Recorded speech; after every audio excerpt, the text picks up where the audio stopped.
Buenos días.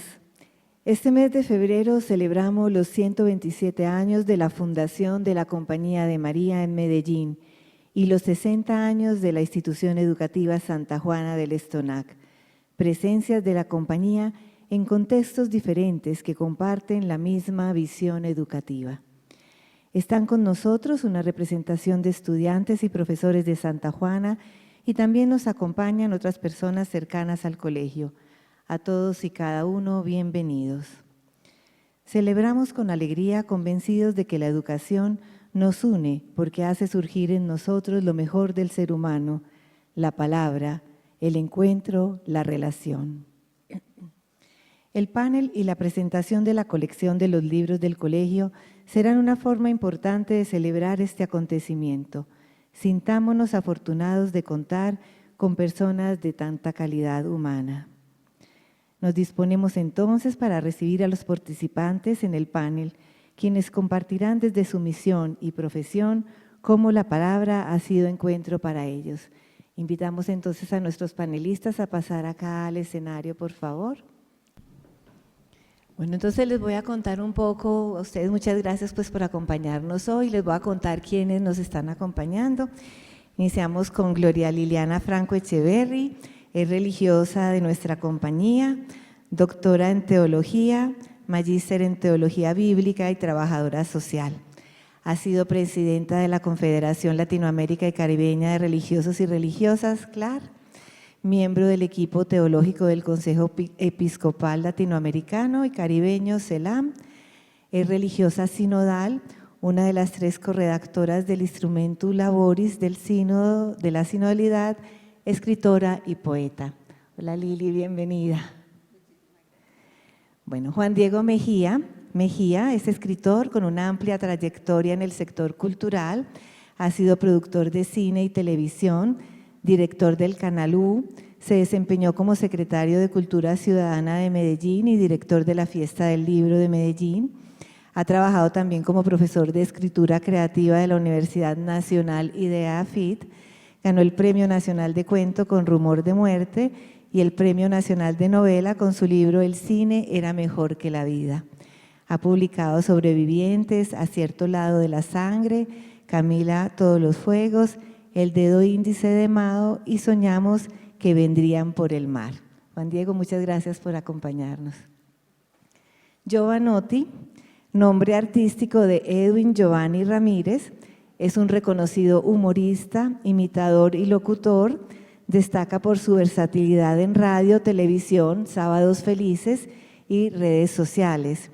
Ha tenido una destacada participación en medios como Blue Radio, en Voz Populi, Caracol Televisión, en Sábados Felices y Día a Día, y Radio La Calle. Es célebre por parodiar a figuras políticas como Gustavo Petro y Rodolfo Hernández, además de personajes de la farándula. Su humor se centra en la sátira social y la observación cotidiana y en la actualidad se destaca por sus shows de stand-up como el Tour Puro Show. Giovanotti, bienvenido. Y bueno, también está el padre Edward Andrés Posada Gómez, filósofo y teólogo, magíster en teología y filosofía, doctor en filosofía, docente formador. Se ha dedicado a estudiar la filosofía como forma de vida, la mística, la espiritualidad, la antropología y la filosofía antigua. Padre, muchas gracias. Bueno, hoy nuestro panel vamos a estar trabajando en el tema de la palabra como encuentro. Cada uno de ellos va a expresar desde su misión y desde su profesión cómo ha sido la palabra encuentro para ellos. Entonces, ¿quién quiere empezar? Liliana, listo, empecemos con Liliana.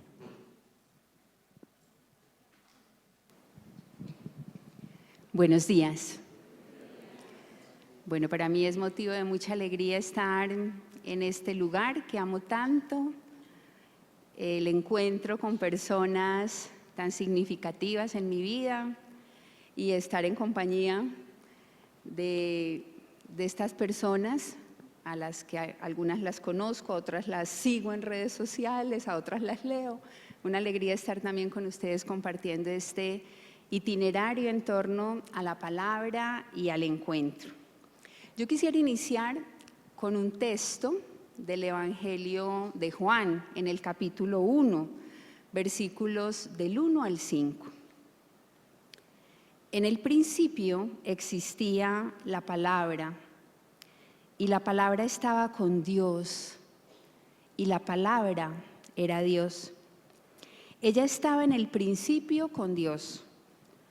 Todo se hizo por ella, y sin ella no se hizo nada de cuanto existe. En ella estaba la vida, y la vida era la luz de los hombres, y la luz brilla en las tinieblas, y las tinieblas no la vencieron. Es palabra de Dios.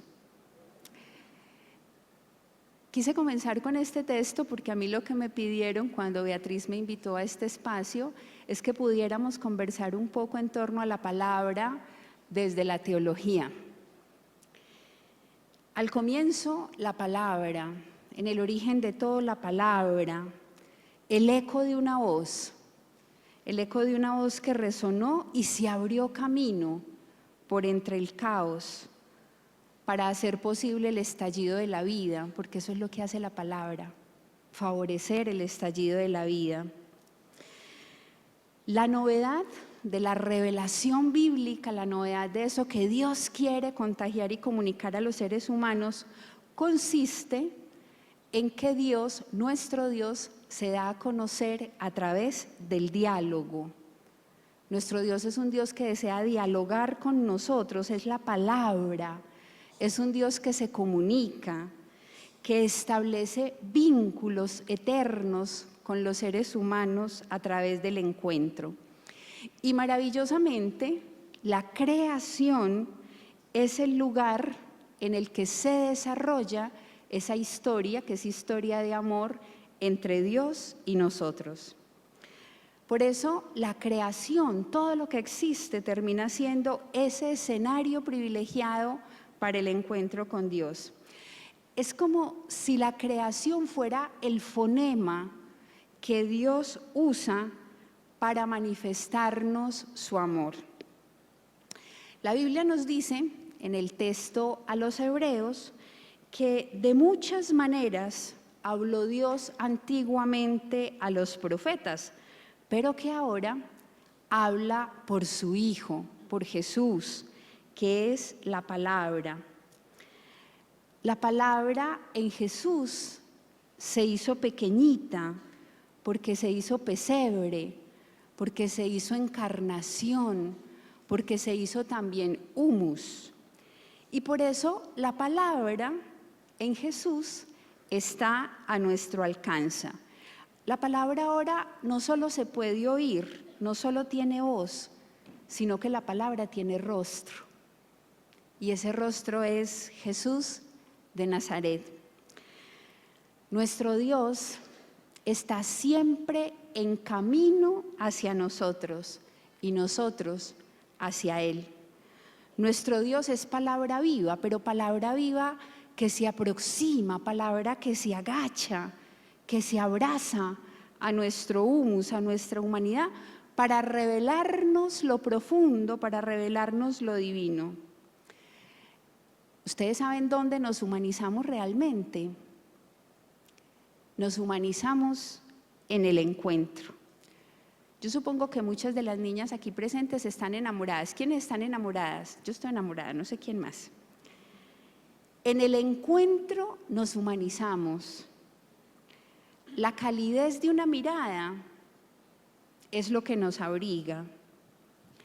La profundidad de una palabra nos salva y nos libera. Y la suavidad de una caricia nos rescata del vértigo, de la prisa, del consumo. En el fondo, todo termina siendo lenguaje cuando lo moviliza la gramática del amor. Y eso fue lo que vino a enseñarnos Jesús cuando se metió a nuestra historia, cuando decidió hacerse palabra y cuando nos enseñó que la persona está primero que la ley, está primero que los dogmas, que las banderas, que los tratados con los que muchas veces los seres humanos pretendemos encasillar a los demás y limitar el encuentro. Eso fue lo que vino a enseñarnos Jesús, la palabra, cuando vino a aproximarse a los enfermos, a los que la sociedad considera últimos, contaminados, y los levantó con una dosis de misericordia capaz de restaurar heridas y devolverles vida, sueños, luz, camino. Y eso fue lo que vino a enseñarnos cuando levantó a la mujer que otros pretendían apedrear, porque la veían poco ajustada a las leyes y a las tradiciones, poco obediente y a lo mejor desordenada en el amor. Eso fue lo que nos enseñó. Cuando verbalizó su sentir en un templo convertido en mercado, o cuando guardó silencio ante lo injusto de un sistema que muchas veces saliva y apedrea a los enviados. Porque misteriosamente, y eso es algo que he venido pensando con fuerza estos últimos días, misteriosamente la palabra también a veces se viste de silencio y termina siendo entonces más elocuente que cualquier tratado, que cualquier justificación o reclamo. Porque muchas veces el silencio es acto de resistencia y grito profético. En Jesús, la palabra, el silencio, también fue abrazo a la cruz y un aferrarse indeclinable al Padre como el único, el absoluto y el eterno. Jesús, que es la palabra, nos pone en camino y hoy, en el marco de la celebración de estos 127 años de presencia de la Compañía de María en Medellín y de los aniversarios de estas dos amadas instituciones, 60 años del Colegio Santa Juana del Estonac y 127 años del Colegio de la Compañía de María, reconocemos que la palabra también tiene rostro de mujer. En 1895 llegó la luz eléctrica a Medellín y en 1899 la ciudad estrenaba una luz capaz de romper las noches más espesas, la enseñanza. La enseñanza rompe las noches más espesas. Pero no cualquier enseñanza, enseñanza con rostro de mujer. Esa fue la que se abrió paso por entre las calles empedradas después de intensos viajes de un grupo de mujeres por caminos inhóspitos. En el origen, cerca de la luz fue la palabra, Dios dándole sentido y fundamento a este proyecto. El eco de esa voz que aún resuena, hecha llamada, urgencia, desafío.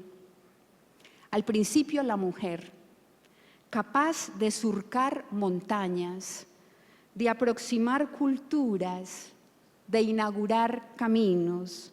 La mujer que, consagrada a Dios en lo profundo de un monasterio, se arriesgó a emprender la andadura, lo insospechado del camino, movida por una pasión, movida por un deseo de servir.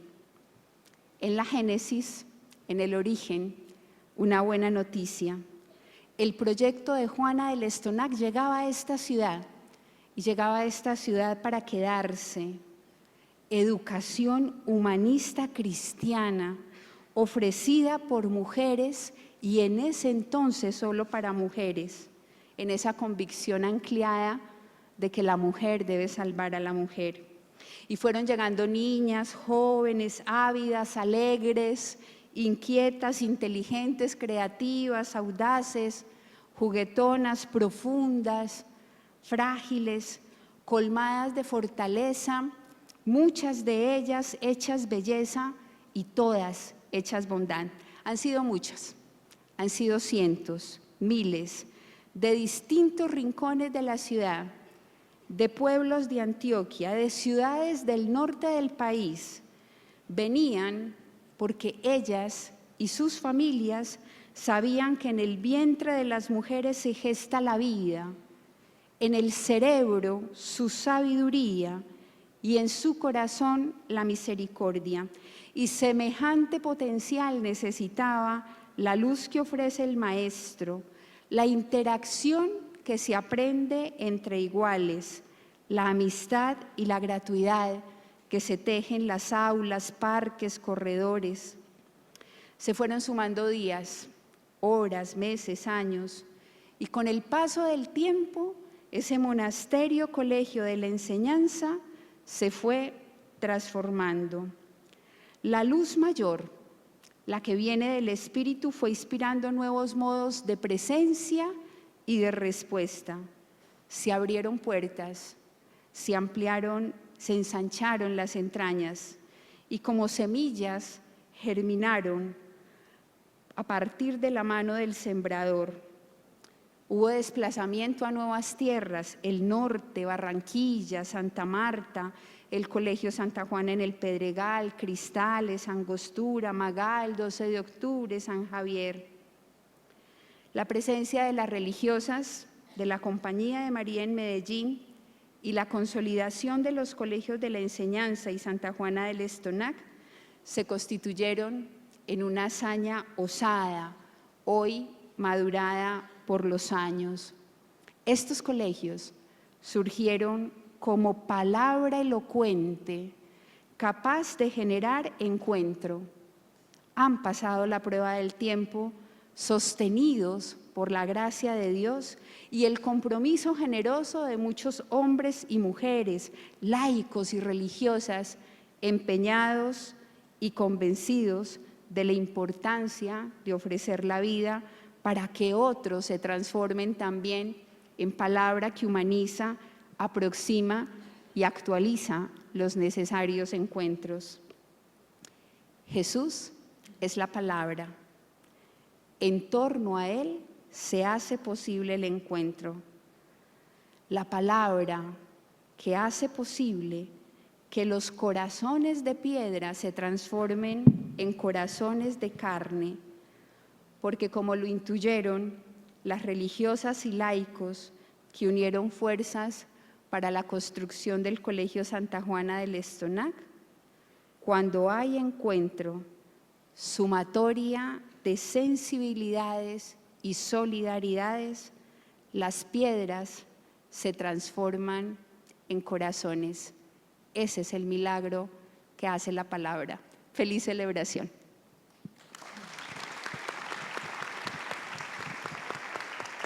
Gracias, Lili. Esta es una palabra de casa, cercana. Muchas gracias. Bueno, ¿quién quiere continuar? Juan. Ahora vamos a hablar de la palabra como encuentro en la literatura y en la creación.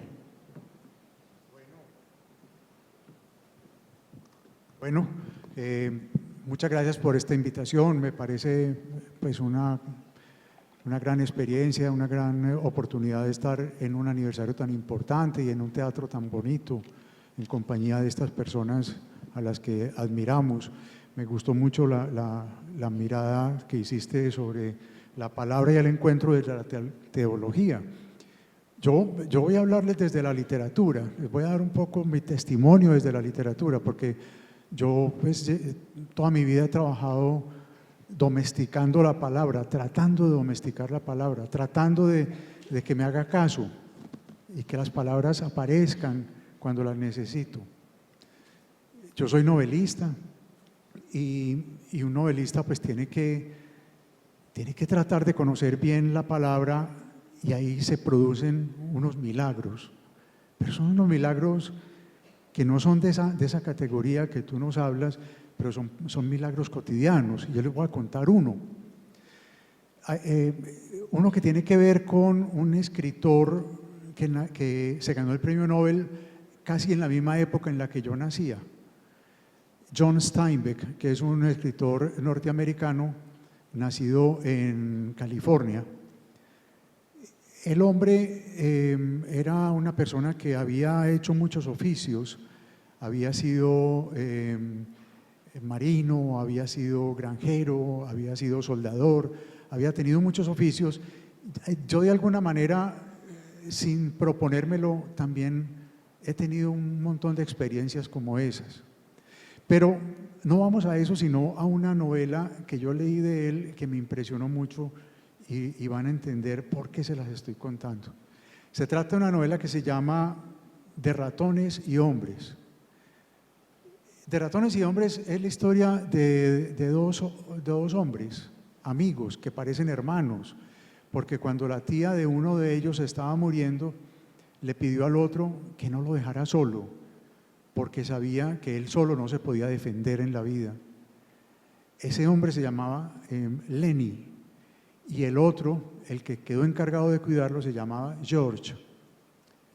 George era una persona muy astuta, muy apto para cualquier trabajo en la vida, y Lenny, en cambio, era una persona muy fuerte, era un fortachón, era un gigantón, pero tenía algunas dificultades para entender las cosas.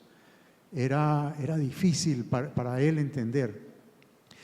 Pero era una persona muy tierna y le gustaba mucho acariciar a los conejitos, le gustaba acariciar a los perritos, a los ratones, y tenía la costumbre de coger ratones para acariciarlos, mantenerlos en la mano, pero él tenía un problema, y era que cuando él se asustaba, instintivamente él cerraba las manos y las apretaba. Entonces, cuando tenía un ratoncito en la mano y él se asustaba, terminaba matando al ratoncito y se lo metía al bolsillo para que George, su amigo, su hermano, no lo regañara. Pues bien, una vez iban buscando trabajo por los ranchos de Estados Unidos. Esto es una época en 1930 más o menos, en la que ocurrió una gran crisis económica en Estados Unidos y en Europa. Cerraron los bancos, se quebraron los bancos y la gente estaba muy pobre. Los que habían sido muy ricos se fueron a la quiebra, pero en esa parte de California todavía había ranchos que contrataban gente. Entonces ellos dos iban un día buscando trabajo, iban para un rancho donde les dijeron que había empleo. Entonces, antes de llegar al rancho, eran como las 5 de la tarde, George le dice a Lenny, venga, mañana vamos a llegar al rancho, no lleguemos todavía, lleguemos mañana, quedémonos aquí, mira este laguito, mira estos árboles, mira este paraje tan bello en el que estamos. Recuérdalo bien, si te metes en problemas, corres ahí mismo y te vienes para acá, y yo vengo aquí, te encuentro. Pero trata de no meterte en problemas, porque recuerda que vamos buscando, estamos ahorrando platica para comprar una granja. Y Lenny le decía, claro, sí, vamos a comprar una granja con perritos, ¿cierto? Con conejitos, y yo les voy a dar alimento a los conejitos, yo les voy a dar alfalfa, yo los voy a alimentar, y podemos tener también gallinas y ratoncitos. Digo, tranquilo, Lenny, vamos a tener de todo eso, pero pórtate bien, no te metas en problemas, es que tú siempre te metes en problemas. No, tranquilo, yo me voy a comportar bien, y cuando vea que tengo problemas me vengo para acá y aquí te espero. Pues bien, al otro día se van para el rancho, y para cortar la historia, que es una novela muy bella que se la recomiendo, se llama De ratones y hombres, George se mete en problemas porque un día en que les pagan a todos los trabajadores, todos se van para el pueblo a beber, y él se queda en el rancho porque hay unos perritos que acaban de nacer y él se queda acariciando a los perritos.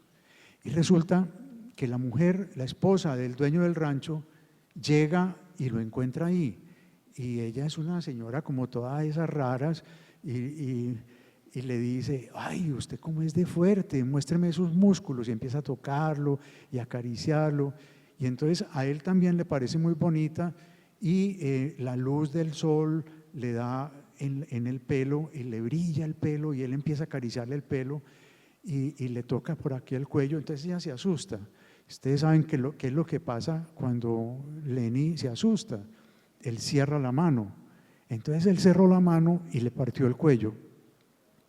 Entonces la señora murió, o por lo menos quedó desmayada ahí, y él se asustó mucho. y dijo, uy, me metí en problemas, ya no vamos a tener la granja, ¿qué vamos a hacer? Entonces él dice, me voy para donde me dijo George, él me va a proteger, y se va para el laguito y empieza a imaginar que George va a llegar y que van a tener la granja. Pues cuando llegan los obreros del pueblo, se dan cuenta que la mujer está muerta y dicen, la mató el gigantón, Lenny la mató. Entonces el esposo de la muerta dice, vamos a linchar a este gigantón, vamos a cazarlo y lo matamos. Les da un rifle a cada uno y se van a caballo a buscarlo. Y George se va con ellos, pero en algún momento del camino se desvía y se va hacia el paraje donde está George, donde está Lenny, y allá lo encuentra.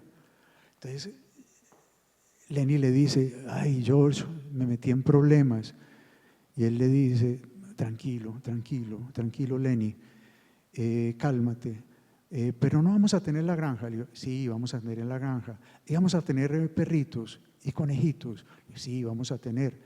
Quédate ahí quieto, le dice George a Lenny, no te muevas, aquí vas a estar tranquilo, mira hacia allá, mira ese conejo que está en ese rincón de este lago. Y él se empieza a dar la vuelta y se para detrás de él y sigue hablándole de la granja, y Lenny se ríe y goza. Y hay un momento en que George le apunta con un revólver en la nuca y lo mata. ¿Por qué? ¿Por qué lo mata? Porque sabía que iba a tener una muerte muy terrible, que cuando lo cazaran, los obreros que venían a cazarlo lo iban a linchar, iba a sufrir mucho, iba a ser insoportable la muerte. Entonces él prefiere darle un disparo, un solo disparo, que lo deje en paz. Y mientras tanto le está hablando de la granja, le está hablando de los conejitos, de los ratoncitos, de los perritos. Esa novela a mí me impactó mucho porque pues recientemente murió un hermano mío que tenía un retardo mental y que me recordaba mucho a Lenny, me conectaba mucho con Lenny. Entonces, hace 20 años yo escribí una novela que ocurre más o menos en esto. Yo sé que el tiempo es muy limitado y no me voy a demorar. Se llama El dedo índice de Mao y se trata de un muchacho que está en la Universidad de Antioquia y se siente atraído por las ideas revolucionarias. Y va a la biblioteca un día y descubre ese libro de ratones y hombres y lo lee. Y ese muchacho tiene un hermano que es retardado mental y dice, uy, si a mí me tocara irme para la revolución, tendría que dejar a mi hermano solo. ¿Qué hago con mi hermano solo en la vida? Me tocará hacer lo mismo que hizo George con Lenny, me tocará matarlo. Entonces esa novela, El dedo índice de Mao, es basada en la novela de Steinbeck. Es un encuentro con Steinbeck. Esa palabra de Steinbeck que fue escrita hace 60, 80, no sé cuántos años, es una novela que voló en el tiempo y se encontró conmigo. Y mi novela, yo traté de que fuera hermanita de ella, de que fuera la palabra mía, hermana de la palabra de John Steinbeck. Esa es una forma en la que yo creo que la literatura produce encuentros, que la palabra produce encuentros.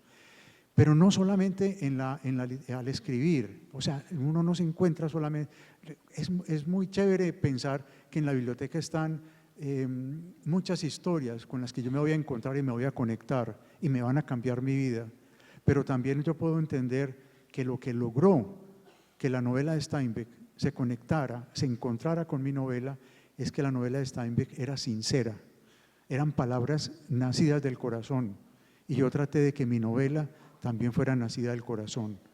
Es una forma de entender la vida, hablar siempre con toda la honestidad, sin tener que hacer concesiones a las modas, sin tener que hacer concesiones a nada, simplemente decir lo que uno piensa, lo que siente.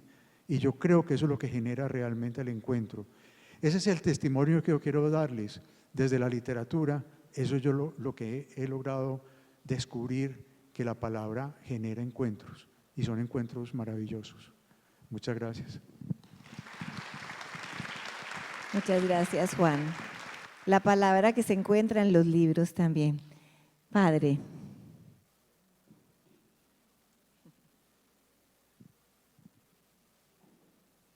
Bueno, muchas gracias por la invitación y bueno, quiero comenzar con este relato para conversar la palabra como encuentro.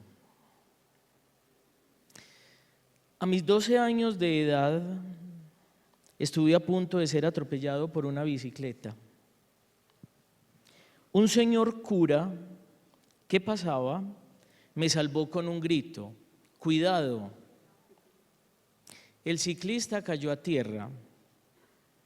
El señor cura, sin detenerse, me dijo: ¿ya vio lo que es el poder de la palabra? Ese día lo supe.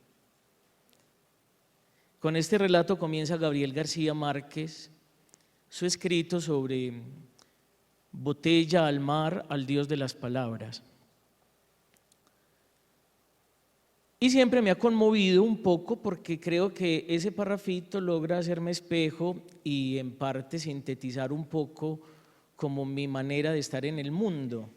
Me parece precioso que sea un cura, me parece que le grite, la palabra que le grite es cuidado, que en griego es epimeleia, que pasó al latín como cura justamente. Y tercero, que aparezca en torno a un cura gritando la palabra cuidado, puede emerger el poder de las palabras. Con este relato yo me preguntaba cuando me proponían la palabra como encuentro, estoy haciendo una reflexión que terminó siendo, Liliana, la misma arquitectura que tú montaste, pero decidí después de escucharte permanecer fiel a lo que había meditado, como dicen en las películas de James Bond, atengámonos al plan. Entonces no reelaboré, sino que quiero permanecer fiel porque hay unos matices que quiero extraer junto a los que tú ya sacaste. Y entonces caí en la cuenta que en la experiencia religiosa en general siempre ha sido muy importante el cuidado de la palabra y de su correlato, el silencio. Dentro de esas grandes experiencias religiosas universales, 3 de ellas, llamadas monoteísmos, han cuidado de una manera puntual la palabra. Y dentro de esos 3 monoteísmos, el judaísmo y el cristianismo no se sostienen sin esa palabra. A tal punto que se les ha denominado al cristianismo, al judaísmo, también al islamismo, las religiones del libro.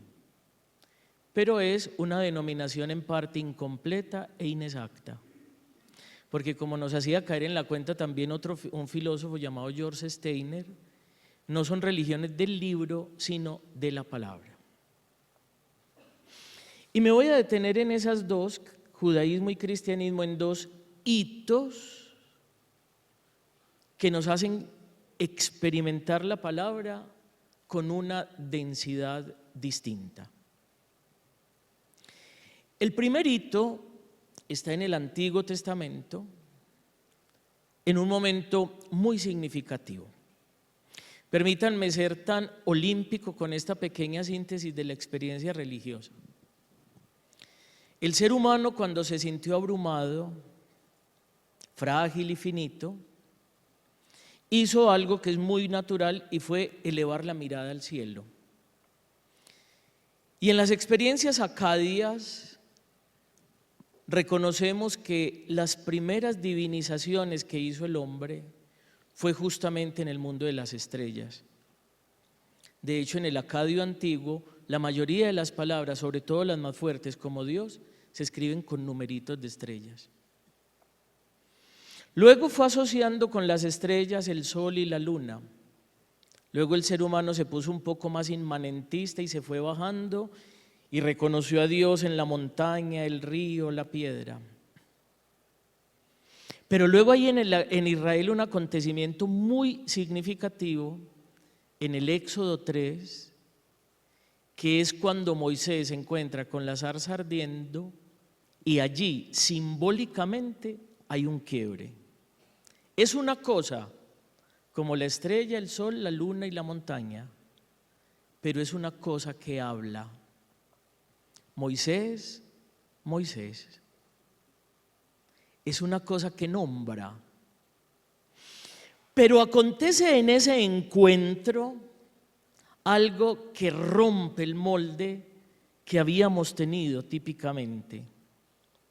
Y es que a través de esa zarza, Dios dice su nombre, Eyej, Asher, Eyej, que luego nos quedó como yo soy el que soy. ¿Qué está ocurriendo allí? En ese quiebre simbólico, la palabra es capaz de contener el nombre de Dios. Y en ese momento la palabra humana se dilata, se ensancha, porque en aquel momento es como si hubiéramos quedado rubricados para que descubriéramos que la palabra humana es sagrada. Un relato más antiguo en el Génesis, otro también precioso en el mundo religional, es cuando Jacob se acuesta en una piedra y después de despertarse tiene un sueño que ve que hay una escalera que sube y baja, los ángeles suben y bajan, perdón, y cuando él se levanta dice una cosa, es un acto revelatorio precioso. Yo no me había dado cuenta que este lugar es la casa de Dios y la puerta del cielo. Si ponemos a conversar intertextualmente esos dos, en Moisés, la escalera de Jacob es la palabra que lo llama a él Moisés, Moisés, la palabra que dice yo soy Yahvé. En ese momento, como lo decía Liliana, nos hemos dado cuenta de que con Dios se conversa y la experiencia de Dios, con Dios y en Dios es dialogal. Palabra que además es preciosa porque contiene dentro de sí la palabra, diálogos. Es decir, ya el ser humano no solo hace monólogos, no solo habla consigo mismo, sino que encontró un gran tú mayúsculo con el cual puede conversar. Y el segundo hito, nacido de esa tradición como un nuevo brote, está, por fortuna no leíste ese verso, Liliana, llegaste hasta el 5, en Juan, cuando en 1:14 dice, y la palabra se hizo carne y habitó entre nosotros. Otra vez como en diálogo y en monólogo, hologos en sarx, el logo, la palabra, en la carne. Y ese día simbólicamente se rompe otro molde. Ya sabíamos que la palabra era capaz de contener el nombre de Dios, pero ahora San Juan se está jugando una revolución. Por un lado, porque pone a Dios en la palabra, pero el otro porque pone la palabra en la carne. Y al ponerlo allí, ensancha la concepción de palabra.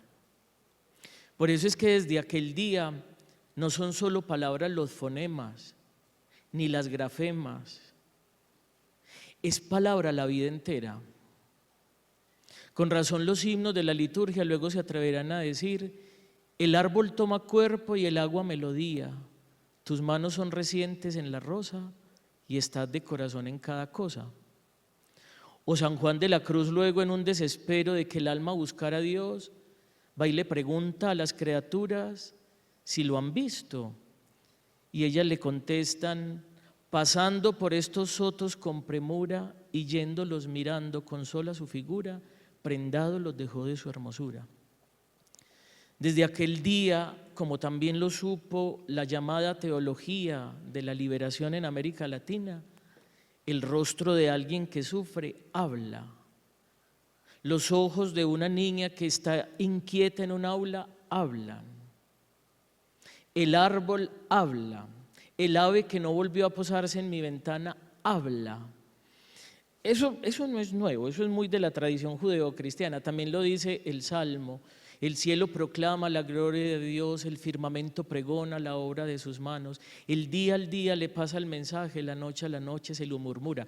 Puro campo semántico de la palabra: murmurar, hablar, decir, susurrar. Concluyo con las consecuencias que esto tiene.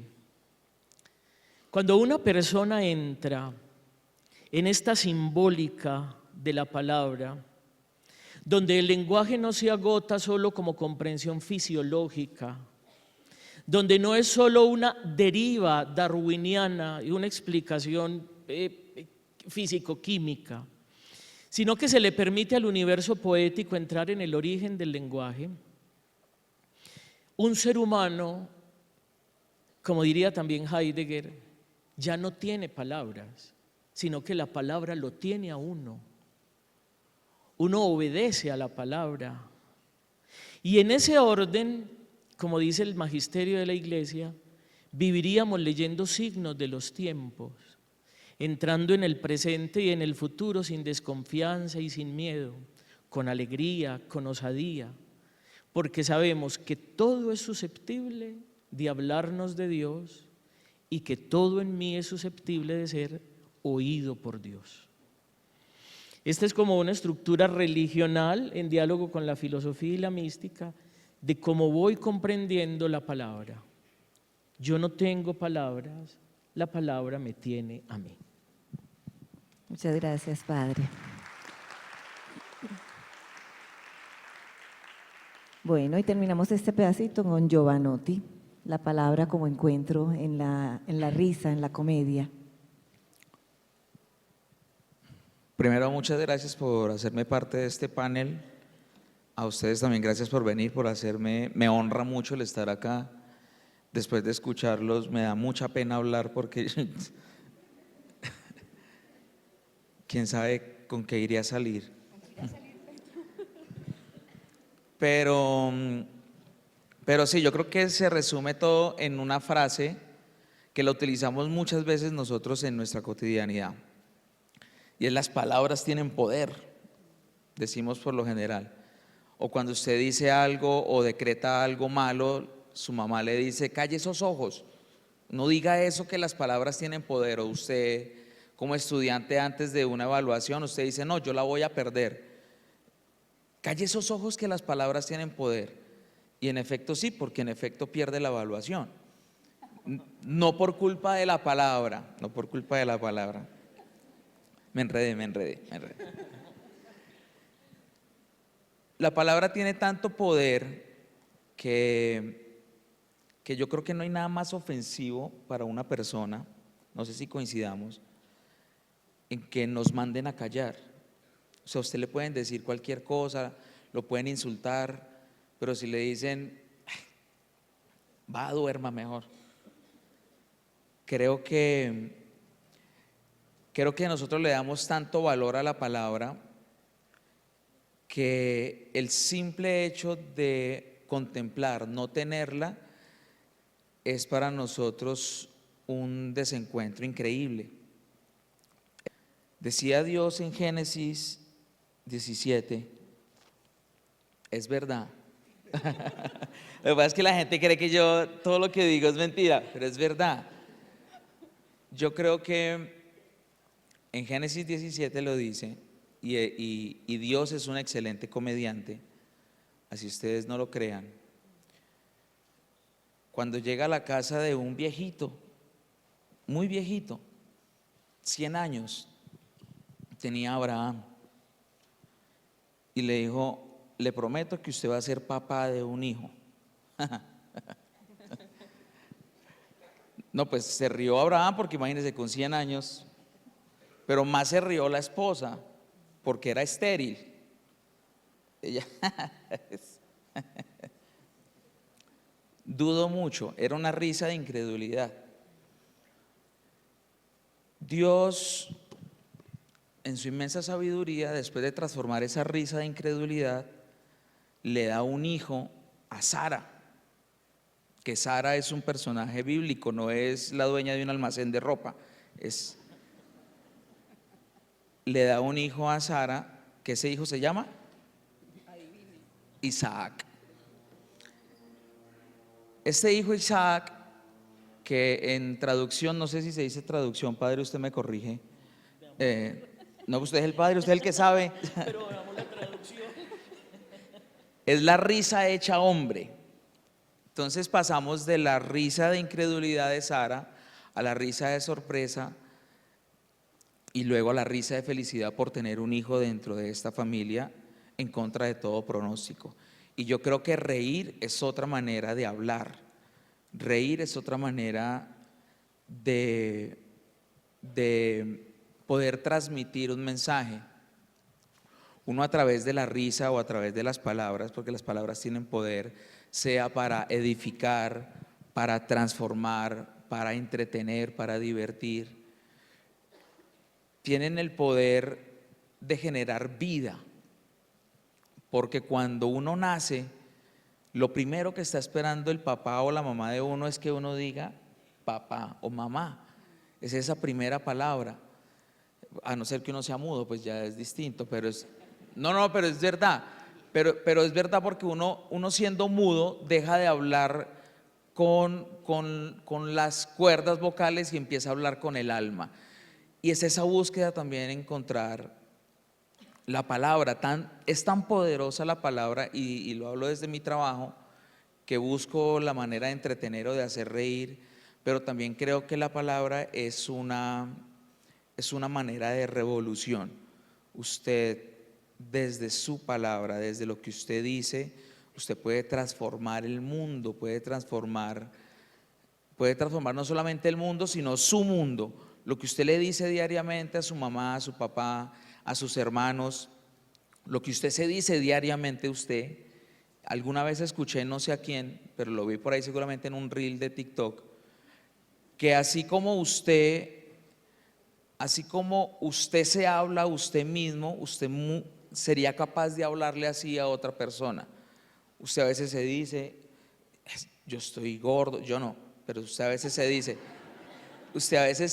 no, mire, yo soy burro para eso, yo soy malo para matemáticas, yo soy malo para inglés, yo no sirvo para eso, yo no quiero hacer ejercicio, yo no me he acostumbrado. Todo eso, si usted es capaz de decirle eso a un amigo o a un familiar, usted es gordo, usted es bruto, usted es malo para eso, estoy seguro que no. Entonces esas palabras que usted utiliza con usted mismo, que es la persona con la cual usted habla más tiempo durante todas las 24 horas del día, son un acto de revolución, porque muchos de nosotros intentamos utilizar las palabras para cambiar el mundo, pero creo que si empezamos por cambiar nuestro mundo, nuestro entorno, es un buen inicio. La palabra es tan poderosa que somos la única especie en el universo capaz de utilizarla. Bueno, y los loros, pero es porque nosotros le enseñamos a hablar, y no hablemos de lo que le enseñamos a decir al loro, que eso no viene al caso. Dicho esto, creo que nosotros, cada oportunidad que tengamos de decir algo, tendríamos que aprovecharla. Uno no puede pasar 5 minutos, 2 minutos, 30 segundos al lado de una persona sin que esa persona reciba algo bonito de parte suya a través de sus palabras. Hay una frase muy utilizada por parte de las mamás y de las profesoras, y en toda su vida se la van a decir, es que si usted no tiene nada bueno para decir, mejor no lo diga. Y creo que, no sé si es arbitraria mi afirmación, pero yo creo que, o si soy muy idealista, pero pienso que todo lo que nosotros digamos sea en afán de construir, sea en afán de unir. Es que es tan fácil hacer llorar a alguien a través de una sola palabra, es tan fácil hacer sentir mal a alguien a través de lo que uno dice, pero también es exageradamente más fácil hacer sentir bien a alguien. Encontrarse a una persona y decirle, oye, qué maquillaje tan bonito, qué tenis tan lindos. Ahorita venía entrando acá al teatro y una madre me dijo, te veo más flaco. Yo me sentí en el cielo. Yo me sentí, claro, seguramente estaba diciendo mentiras, pero madre, las palabras tienen poder. Y quiero agradecerles porque seguramente ustedes me han visto por ahí o me siguen, y todo lo que yo hago, lo que me he enfocado a hacer es precisamente tratar de unir a las personas a través de mis palabras en el marco de la risa, porque ustedes pueden tener un pensamiento totalmente distinto al de su compañero de al lado, pueden ser hinchas del Nacional, del Medellín, hay algunos que son de un pensamiento político o de otro, y como sea, cada vez que ustedes se ríen, siempre se van a reír de la misma manera. La risa une, las palabras unen, y creo que ese es el sentido de la vida, el que cualquier cosa que uno llegara a hacer o decir pueda unir. Si todo el mundo, si todos nosotros pensáramos de esa manera, creo que este mundo sería más vivible, sería mucho más chévere. Y les agradezco también que me hagan hablar de esta manera tan seria, porque sí, es que casi no me siento cómodo haciéndolo. Pero es una muy bonita oportunidad, y sobre todo para los jóvenes, los niños que no sé si coincidamos en que el valor de las palabras hoy en día se está perdiendo, y estamos pasando como que creemos que hemos evolucionado, que entre menos hablemos mejor, y entre más escribamos en un chat, entre más escribamos en un comentario de una publicación, y es tan bonito escuchar la voz de alguien, es tan bonito escuchar un mensaje de alguien, es tan bello que usted se despierte, ustedes jóvenes que se despiertan todas las mañanas, es tan bonito escuchar de parte de su mamá, hija, levántate, que te está esperando la ruta para que vayas al colegio, a que seas una ciudadana de bien. Pero también vale cuando te dicen, párese que le salió el sol por el jopo, eso también vale. También vale, y hace parte de ese poder de la palabra. Y ustedes lo tienen, esto no, la palabra no es exclusiva, eso es lo bonito, que la palabra es democrática. Es una palabra libre. No, en serio, no es privilegio de unos cuantos. La palabra no es, cualquier persona la puede utilizar, y eso es lo más bello, que hoy en día en el mundo en el que vivimos es muy fácil comunicar, es muy fácil decir cosas, simplemente es que cada uno de ustedes se enfoquen en qué es lo que quieren decir y qué es lo que quieren comunicar, y no esperen el momento preciso. El momento preciso es ya, no esperen a tener 10 cámaras de frente, no esperen a estar en un panel, no esperen a que le den su oportunidad, no, el momento es ya, ustedes pueden comunicarlo, pueden decirlo, y estoy seguro que esa palabra, lo que sea que ustedes digan, va a cambiar el mundo en un futuro, pero hoy puede cambiar su mundo, y es lo que quería compartirles desde que me invitaron acá. Gracias.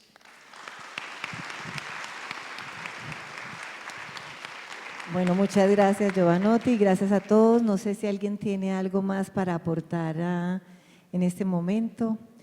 Si no, bueno, teníamos una sorpresa, no podemos desperdiciar a Jovanotti este pedacito. Le habíamos pedido a él que nos hiciera un pequeñito ratico de humor, 5 minuticos si puede, para que terminemos este panel después de ese con la monólogo que palabra eché. como risa. Sí.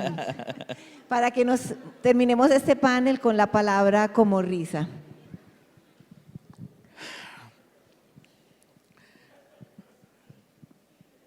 En Génesis 17, bueno, además de la palabra, también es muy importante el tono en la que usted la use, ¿no? la manera como usted la transmita, porque hay diferentes tipos de tonos a la hora de transmitir. Porque como lo hablamos, una cosa es hablar así. Tú puedes utilizar la palabra para hablar de la historia y del mundo.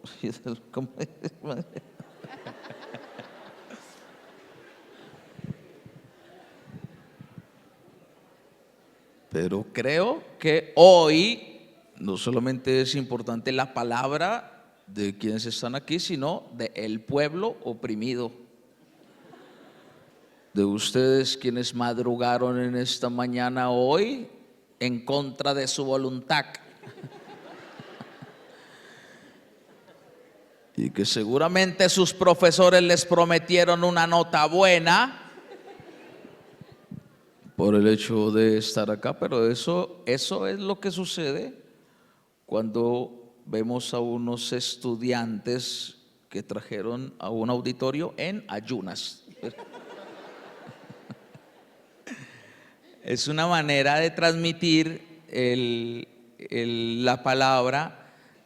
También no solamente influye el texto del imitado en mi caso, sino también la entonación, y pasa lo mismo con el Eduard Porras, El Ojo de la Noche, el que usted todos los días lo ve transmitiendo desde la localidad de Kennedy. Que hay mucha gente que me pregunta por qué todos mis informes son desde Kennedy. Pues porque allí vivo y me queda cerquita. Y ustedes jóvenes saben que lo vimos en el Super Bowl hace muy poco, que inclusive la palabra es tan poderosa que Bad Bunny, sin decir nada, la gente le entiende. Sí, porque yo he visto en proms en colegio que cuando sale Bad Bunny todo el mundo baila y canta sus canciones, y cuando usted las va a escuchar se oye en la guagua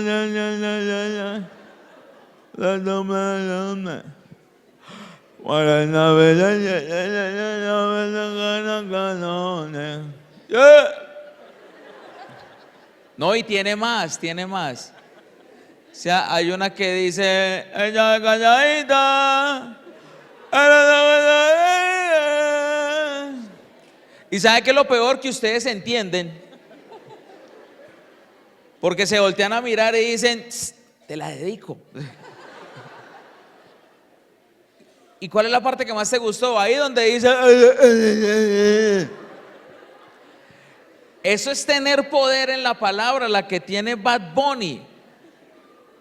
Ahora, la palabra tiene tanto poder que inclusive Maluma, sin decir nada, enamora.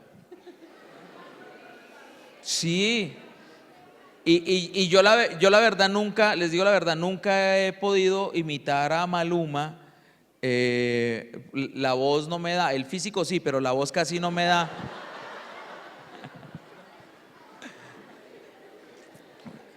Ay, no me haga sentir mal.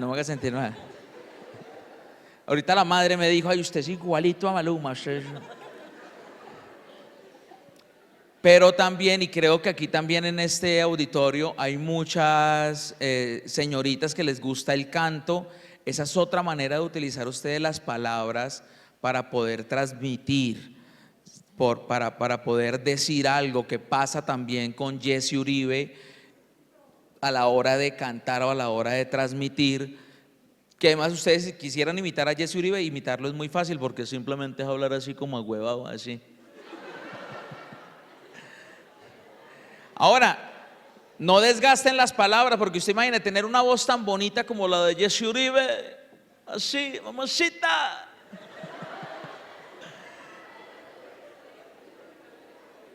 Usted con esa voz tan bonita para cantar y lo único que dice es ¡Rafa! ¡Rafa! Que yo empecé a imitar a Jesse Uribe, lo empecé a imitar en pandemia, cuando él era jurado de Yo Me Llamo. Que él decía todos los días, quédate en casa, quédate en casa, quédate en casita. Quédate en casa, mamacita. Mi mujer me decía, sí, ve mi amor, hagámosle caso a Jesse Uribe, quedémonos en la casa. Y yo, pues fácil para él que está encerrado con Paola Jara, pues claro, pues obvio. No, mi esposa casi no se rió, ella casi no se rió. Pero, y todos los días decía Jesse Uribe, quédate en casa, quédate en casa, quédate en casa. Después que Paola Jara le empezó a preparar esos sudados de pollo, decía, ahora salgan de la casa, salgan de la casa. Y también me ha ayudado muchísimo la cuestión de la voz y de las palabras para poder imitar a un ex candidato presidencial que ya no está en este mundo, que se llama Rodolfo Hernández, que ese señor era grosero hasta la madre. Pues, hasta la madre no, me refiero a ese era, perdón. O sea que era muy grosero, que era... La cagué, ¿verdad?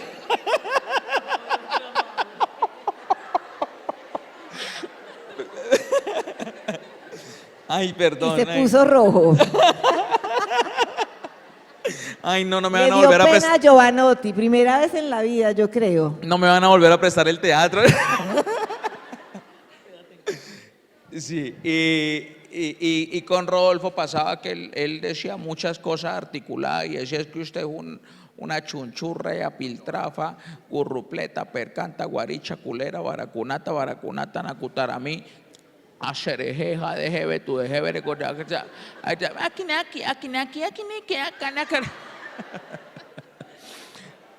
pero lo que sea que quieran decir ustedes, muchachos, díganlo, y si hacen reír mucho mejor, porque como lo dijo Dios en Génesis 17, la risa hecha hombre es Isaac. Creo que así decía. Bueno, sean Isaac, sean la risa hecha ser humano. Ríanse por todo, que si los mandan a comer miércoles simplemente no vayan y ya. Ríanse por todo y no se tomen nada personal, chicos. Muchas gracias. Muchas gracias.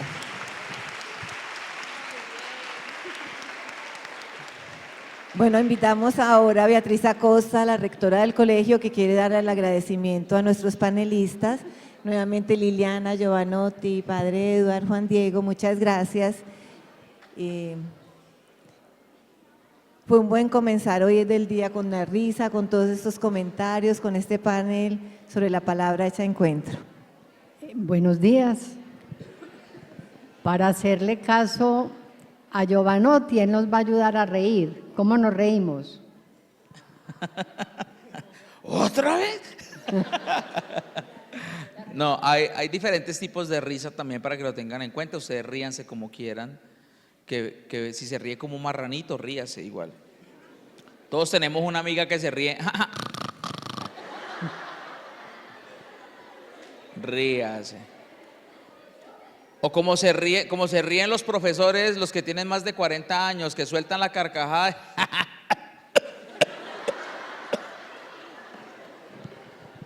También ríanse. O como se ríen las señoras, que las señoras se ríen a cuotas, hacen ¡ah!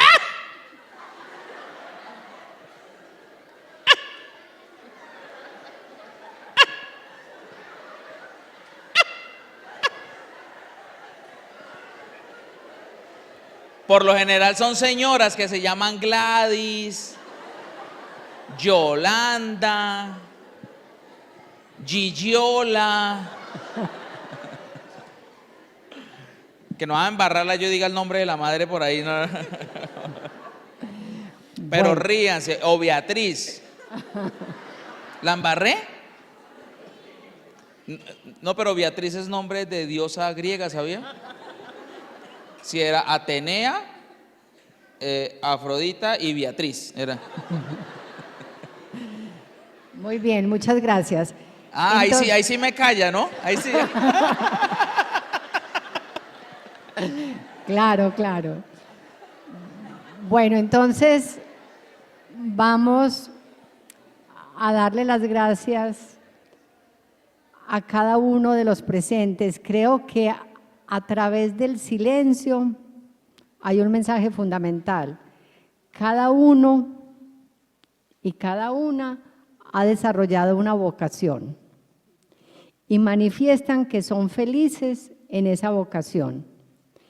Estamos aquí presentes de 11 años hasta 90 y todos nos tenemos que preguntar qué estamos haciendo con nuestra vida y qué palabras somos. Creo que este panel tiene un sentido hermoso. Cada uno de nosotros somos únicos, somos irrepetibles y tenemos una misión en la vida. Y que este mensaje, desde la Biblia, pasando por la literatura, por la historia, porque Giovanotti también nos contó historia ahí, y por el humor, nos enseña que cada uno de nosotros tenemos un mensaje en la vida. Entonces, de verdad, gracias por venir. Es un honor para el colegio contar con cada uno de ustedes y creo que en el corazón de todos nos queda la alegría de existir. Y cómo tenemos, como decías tú, Edward, la palabra cuidado. Nos tenemos que cuidar unos a otros en este contexto tan agresivo que estamos viviendo en el mundo. Entonces tenemos una misión muy linda. Ser narradores de esperanza, ser narradores de cuidado, ser narradores de amor y de ternura.